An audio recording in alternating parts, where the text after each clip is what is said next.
नमस्कार. गुढीपाडव्यानिमित्त आज आपण पुरणपोळी बनवणार आहोत. गुढीपाडव्याच्या दिवशी तर सगळीकडेच पुरणपोळी बनवली जाते. सगळ्यांच्या घरात मग ती कशी बनवायची ते आपण पाहणार आहोत. त्यासाठी मी कुकरमध्ये गॅस चालू करून कुकरमध्ये 2 तांब्या पाणी ओतून घेते.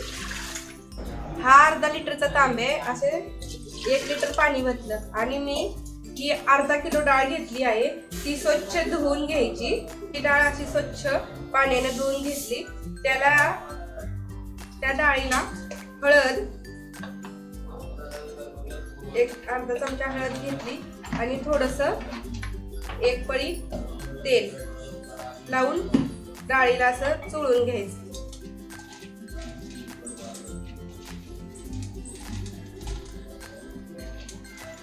कुकरमध्ये आपण पाणी गरम होण्यासाठी ठेवले, कारण गरम थोडस पाणी टाकली तर डाळ पटकन शिजते.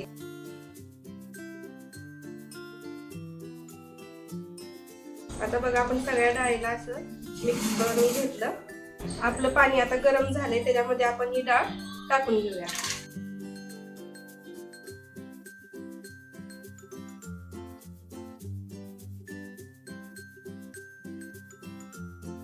अशा पद्धतीने शिवणताईंनी ही डाळ शिजायला घातलेली आहे. आपण झाकण लावून घेऊ आणि आपण 5 ते 6 शिट्ट्या करून घेऊ. त्यामध्ये आपली डाळ शिजेल. आता आपण कुकरच्या शिट्ट्या काढून घेतल्या. डाळ चाळणीमध्ये वतून पाणी नितळून घेतलं. त्याच्यानंतर आता आपण डाळीला परतणार आहोत. तर त्यासाठी मी कढई गरम करून घेते आणि त्याच्यामध्ये ही डाळ ओतून घेते.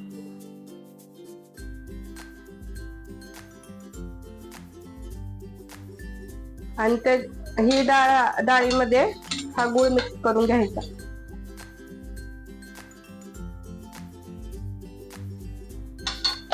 मी अर्धा किलो डाळ शिजवलेली, त्याच्यामध्ये पाव किलो गूळ घातले. तुम्ही तुमच्या घरात कसं गोड आवडतं, कमी गोड आवडतं, त्यानुसार तुम्ही गूळ घालू शकता. अशी व्यवस्थित गूळ आणि डाळ परतून घ्यायची.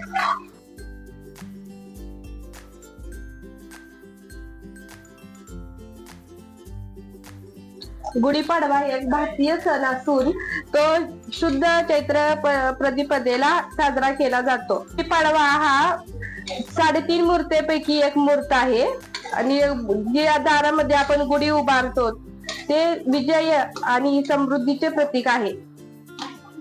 गुढीपाडव्या दिवशी राम वनवासावरून अयोध्येला माघारी आले होते आणि त्यांच्या आनंदाच्या जे प्रजा होती ते आनंदाहून त्यांचा आनंद साजरा करत होते. त्यांनी दारोदारी गुढ्या उभारल्या केल्या होत्या. आता त्याच्यानंतर आपण गुळ मिक्स झालं, त्याच्यामध्ये आपण वेलची पावडर टाकून घेऊ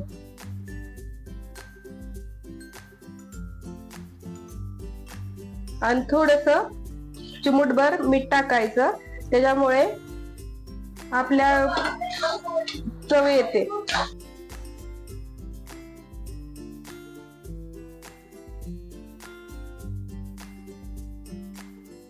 ही पुरण जोपर्यंत घट्ट होत नाही तोपर्यंत परतत राहायचं.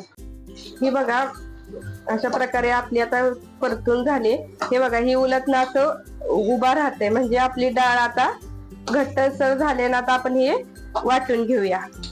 अशी डाळ आपण चाळणीमध्ये चाळून घेऊया. हे आमच्याकडे चाळण नाही, कोणाकडे पुरण पात्र असेल तर त्यांनी पण वाटू शकता. आम्ही चाळणीने वाटून घेतो.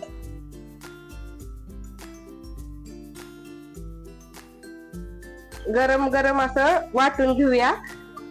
थंड झाल्यावरती जरा वाटायला कठीण जातं, त्यामुळं गरम गरमच वाटून घ्यायचं.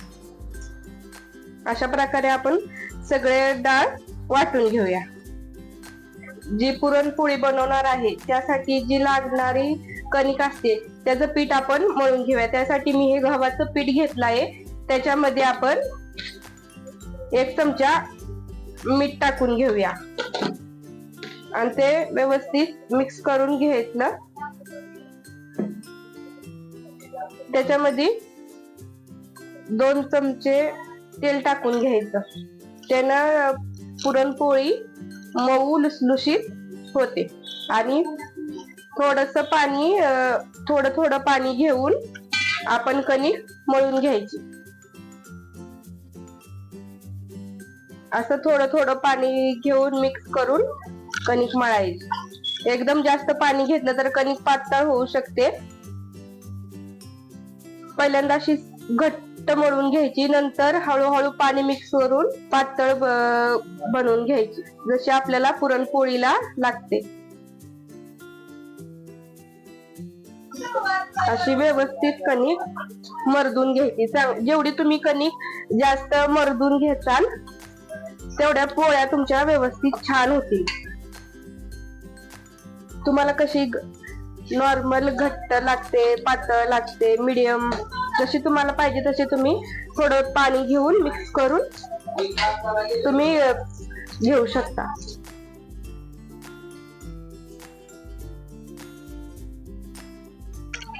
अशी एकदम कणिक पानतुटी करून घ्यायची. बघा, ही आपल्या हाताला सुद्धा चिकटत नाही अशी कणिक झाली पाहिजे. नंतर थोडस तेल घेऊन थोडीशी मर्दून घ्यायची. अशा प्रकारे आपली कणिक बनवून तयार आहे. कणिक 10-15 मिनिटासाठी कणिक भिजवून घ्यायची, नंतर मग पोळ्या करायला घ्यायच्या. आता आपण पुरणपोळी कशी करायची ती बघणार आहोत. आता आपण कणिक घ्यायची आणि त्याचा गोळा बनवून घ्यायचा, ते पिठामध्ये बुडवून घ्यायचं आणि आता त्याच्यामध्ये असं पुरण भरून घेऊया. कणकीपेक्षा पुरण जास्त घालायचं असतं आणि असं प्रेस करून हळूहळू आपण हुंडा बनवून घ्यायचा आणि तो मिटवून घ्यायचा. आता अशा प्रकारे आपला हुंडा असा दाबून घ्यायचा, त्याच्याने सगळीकडं आपलं पुरण जातं आणि तो पिठात भिडवून आता आपण पोळी लाटून घेऊया. मी गॅस चालू केला होता जेव्हा आपण हुंडा भरायला घेतलेला तेव्हाच. अशा हलक्या हातानं आपण पोळी लाटून घेऊया. सगळ्या कडा व्यवस्थित लाटून घेऊया. अशा व्यवस्थित सगळ्या कडा लाटून घ्यायच्या. आता आपला तवा गरम झालाय, तेल टाकून घ्यायचं आणि पोळी टाकायची.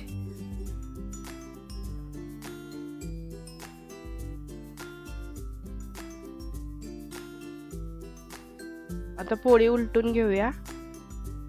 गॅस फुलच ठेवायचा, जास्त कमी ठेवला तर पोळी कडक होईल. नंतर तूप लावून घ्यायचं. पोळीला असं भरपूर तूप लावलेली पोळी खूप छान लागते, पण त्यात कंजूसी करायची नाही, व्यवस्थित तूप लावून घ्यायचं. आणि आता आपली पोळी बघू शकता कशी फुगली आहे. आता आपण दोन्ही बाजूनी पोळी व्यवस्थित भाजून घेऊया.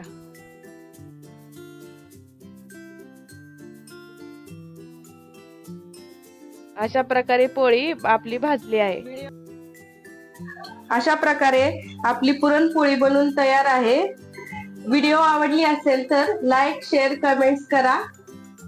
धन्यवाद. या पुरणपोळी खायला.